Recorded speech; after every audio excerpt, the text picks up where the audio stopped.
বাড়িতে যদি থাকে এরকম একটি চায়ের ছাঁকনি, তবে তো আর দেরি কেন, এক্ষুনি বানিয়ে নিতে পারেন মজার একটি মুখরোচক খাবার। এখন তো বসন্তকাল, চারিদিকে ফুলের সমারোহ, তাই আমি ভাবলাম আজ ফুল দিয়ে আপনাদেরকে পাকোড়া বানিয়ে দেখাচ্ছি। এই ফুল কিন্তু যেই সেই ফুল না, কুমড়ো ফুল। শুরুতেই আমি বেসনগুলোকে এভাবে টেলে নিচ্ছি। এতে করে কি হবে, এর ভেতরে বাতাসটা বেশ ভালোভাবে ঢুকবে এবং কোনো দানাদার অংশ থাকলে ওটাকেও আমি আলাদা করে ফেলতে পারবো। এখানে আমি যতটুকু বেসন নিয়েছি তার অর্ধেক পরিমাণ চালের গুঁড়ো দিব। আর চালের গুঁড়ো দিলে যে কোনো পাকোড়া রেসিপি কিন্তু অনেক বেশি মুচমুচে হয়, খেতেও অনেক ভালো লাগে এবং দীর্ঘক্ষণ এই ক্রিপসি ভাবটা থাকে। তো এখানে আমি অর্ধেকটা পরিমাণ দিয়ে দিচ্ছি।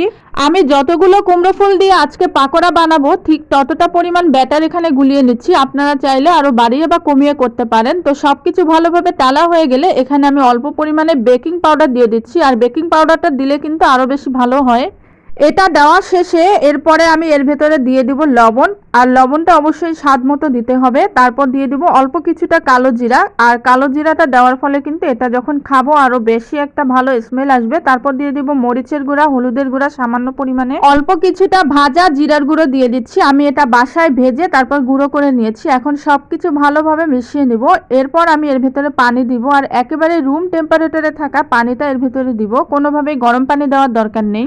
অল্প অল্প করে পানি দিতে হবে। প্রথমেই বেশি পানি দেওয়া যাবে না, তাহলে এটা পাতলা হয়ে যেতে পারে। তো শুরুতে অল্প পানি দিয়ে সব উপকরণগুলো ভালোভাবে মেখে নিচ্ছিলাম। আর এভাবে মেখে নিলে ভেতরে বেশ ভালো বাবল ক্রিয়েট হয়। এতে করে এই জিনিসটা বেশ ফুলবে। যত বেশি টাইম নিয়ে মাখানো হবে জিনিসটা ততই বেশি ভালো হবে। এই পর্যায়ে আরেকটু পানি দিয়ে দিচ্ছি। আর এখন আমি এটাকে আরো ভালোভাবে নাড়াচাড়া করে মিশিয়ে নিব।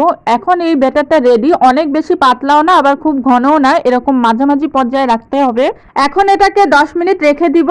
এই সুযোগে আমি কুমড়ো ফুলগুলোকে একটু পরিষ্কার করে নিচ্ছি। আর কুমড়ো ফুলটা গতকাল এনে রেখেছিলাম, এজন্য আজকে কিছুটা শুকিয়ে গেছে। অসুবিধা নেই, নষ্ট তো আর হয়নি। ফুলগুলোকে আমি এভাবেই পাকোড়া বানাতে পারবো না, কিছুটা পরিষ্কার করে নিতে হবে। আর কুমড়ো ফুলের ভেতরে লম্বা একটা হলুদ অংশ থাকে, ওটাকে ফেলে দিতে হবে। তো এটা পরিষ্কার করা খুবই সহজ, নিচের দিকে একটু চাপ দিলেই ভেঙে উঠে আসবে। বাকি যে কুমড়ো ফুলগুলো ছিল ওগুলোকেও আমি সেম ভাবে পরিষ্কার করে নিয়েছি।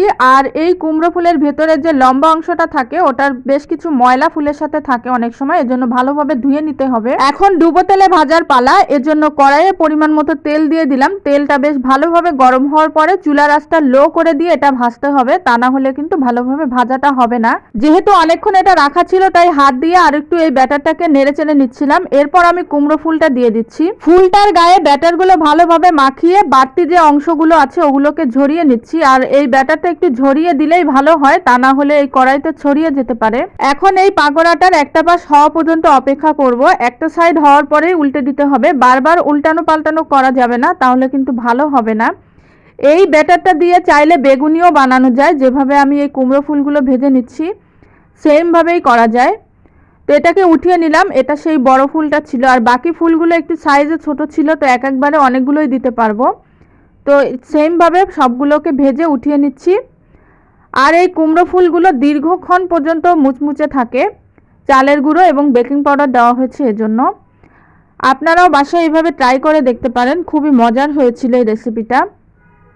আমরা সকালবেলায় গরম ভাতের সঙ্গে এটা খেয়েছি, চাইলে বিকালের নাস্তায়ও কেউ ট্রাই করতে পারেন। যখন এর ভেতরে কামড় দিবেন কালো জিরার এক একটা অংশ পড়বে, খেতে খুবই সুস্বাদু লাগবে। আরও যে কয়টা আছে সবগুলোই ভেজে নিচ্ছি একইভাবে। আর মিষ্টি কুমড়ার ফুল কিন্তু সব সময় পাওয়া যায় না। এখন যেহেতু বসন্তের সময়, চারিদিকে ফুলের সমারোহ, তো এখনই কিন্তু বেশি পাওয়া যায়। এই যে ফাইনালি আমার সবগুলো ভাজা হয়ে গেছে, দেখতে কিন্তু ভীষণ সুন্দর, খেতেও অনেক ভালো। আজকের মতো এ পর্যন্ত, ভালো থাকবেন, আল্লাহ হাফেজ।